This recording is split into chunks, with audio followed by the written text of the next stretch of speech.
Chapter 6 Sri Sadguru said, the Supreme Absolute Being, the primeval person, discerned by all the Vedanta, has reached the bank of the holy Yamuna on his own and engages in various sports along with the cowherd boys.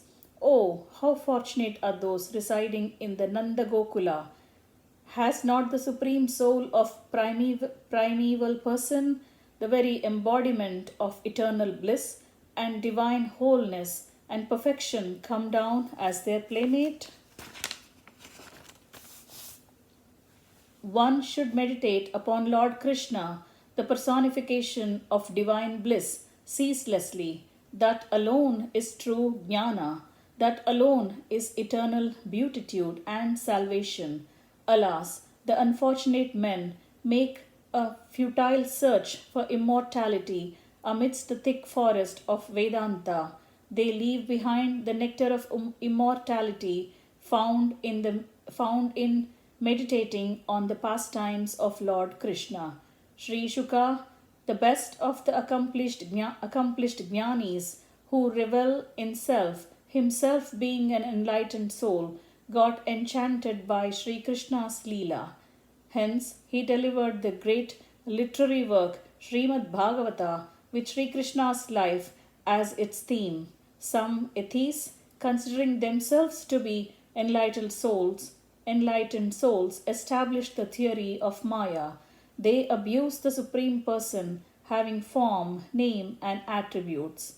Though they are adept scholars of Vedanta, due to the uncontrollable effect of previous sins, they turn their faces away from Lord Sri Krishna, the Supreme Being, when he comes close to them.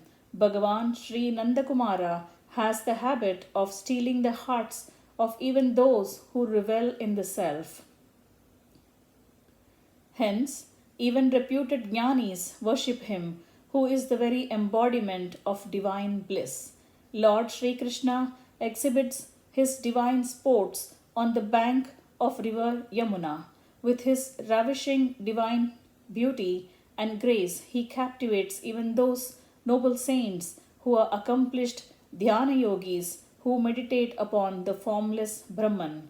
He performs his different transcendental pastimes filled with prema on the banks of Yamuna, thus enchanting even those chaste women who are purely devoted to their husbands.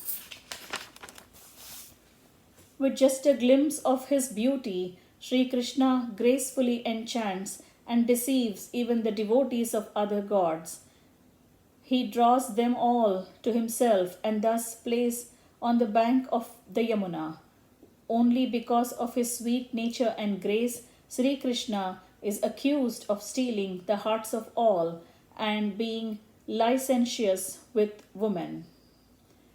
Are not those deceived by Sri Krishna and thus redeemed by him the most fortunate ones? Sri Shankara, the chief preceptor of the monists, those who have staunch faith in the Advaita principle, and the most illustrious among Sri Krishna's devotees, himself became vexed with studying the Vedanta. In search of Sri Krishna, the Supreme Absolute Being, he started moving towards Sri Vrindavan, ceaselessly singing the glories of Sri Krishna. The universal preceptor, Sri Shankara, Lord Shiva incarnate, had the coveted darshan of the pleasant Sri Vrindavan, which was marked with footprints of Lord Sri Krishna. The universal preceptor, Sri Shankara, Lord Shiva incarnate, had the coveted darshan of the pleasant Sri Vrindavan, which was marked with the footprints of Lord Sri Krishna, was replete with various trees and creepers, reverberating with the chirping of birds like cuckoos and parrots, charged with sweet fragrance of innumerable varieties of flowers, and beautified by herds of deer moving about. His heart filled with the joy of beholding Sri Vrindavan, Sri Shankara saw the smooth flowing river Yamuna. Sri Shankara felt thrilled when he saw the Yamuna filled with fragrance of the kumkum of Devi Radhika. The exalted Sri Shankara had a dip in the river with all reverence, folding his palms high above his head, rendering the Yamunashtaka, a stotra in 8 verses, praising the river Yamuna. At that time, Sri Lord Gopala, the enchanter of the entire universe, presented himself before Sri Shankara, exhibiting that particular Leela which could captivate Sri Brahma earlier. Sri Shankara had the darshan of Lord Gopala as follows. He resembled fresh rain bearing clouds. He was lotus eyed and was adorned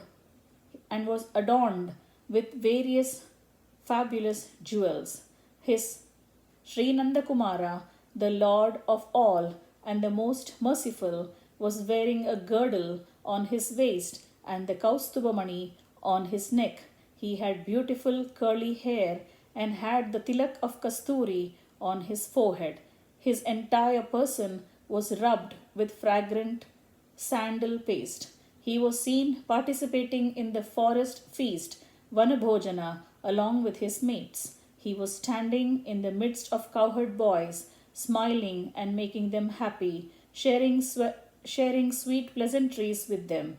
He was standing in knee-deep water in river Yamuna, and his form was captivating the entire universe. He was adorned with dangling pair of shark-shaped earrings. Thus seeing Sri Gopala, who is worshipped by all the devas, Sri Shankara was totally enchanted, despite his being a staunch believer in the conception of the formless Supreme Being. Thoroughly shaken by the coveted darshan and overwhelmed by the joy of his sight, Sri Shankara thought that all his commentary extolling the glory of the formless Brahman was totally meaningless. Excited with the joy of darshan, Sri Shankara, the illuminous Yati, stayed there on the bank of Yamuna for quite some time. Maddened with the luscious sweetness of Krishna Bhakti, he derived untold happiness, recollecting the wonderful darshan of Lord Sri Achyuta. Sri Shankara, an erudite scholar of all Shastras, composed the great work Prabodha Sudhakaram, describing the glory of Sri Krishna. He wrote this book with boundless loving devotion. Thus, Lord Sri Krishna overpowers even the hearts of enlightened souls with his divine beauty and grace, and revels in his pastime constantly. Thus, Lord Sri Krishna overpowers even the hearts of enlightened souls with his divine beauty and grace, and revels in his pastime constantly. Thus ends chapter 6, entitled Sri Shankara Vijayam 5 of Book 1 of Sri Vaishnava Samhita, composed by Shri Krishna Premi Swamigal.